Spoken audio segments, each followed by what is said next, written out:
బంగ్లాదేశ్లో హిందువులని అక్కడెవరో కాపాడుతున్నారు ఏదో సంస్థోళ్ళు అంటూ ఇక్కడ సొల్లు కబుర్లు చెప్పేవాడు ఇక్కడ కూర్చుని నీకు పంపించిన ఎదవెవడో వాడిని కనుక్కో. అక్కడ అరాచకాలతో సర్వనాశనం అయిపోతుంది. ఇవాళ పొద్దున కూడా ఒక మ్యూజిషియన్ ఇంటిని ధ్వంసం చేసి తగలబెట్టుకుపోయినటువంటి దరిద్రాలు జరుగుతుంటే అక్కడేం జరగట్లేదని ఇక్కడ కూర్చుని వాగేటటువంటి సొంటలు ఆ దేశానికి పోతే బాగుంటుంది. తాజాగా చూస్తే జషోర్ జిల్లాలో అవామీ లీగ్ నేతకు చెందినటువంటి హోటల్ని అల్లరిమోకలు నిప్పుబెట్టినాయి. ఇందులో 8 మంది సజీవ దహనమయ్యారు.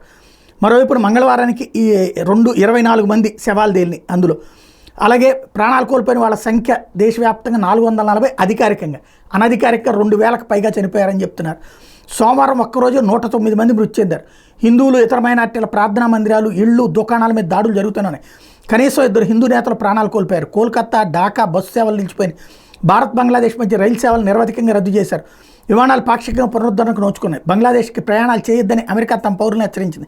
కొన్ని రోజులుగా మూసివేసినటువంటి పాఠశాలలు, దుకాణాలు, కార్యాలయాలు మంగళవారం తెరుచుకున్నాయి. అయితే ప్రజా రవాణా వ్యవస్థ పనిచేయడం ప్రారంభించింది. కానీ వీధుల్లో పోలీసులు, సైనికులు గస్తీ తిరగాల్సి వస్తుంది.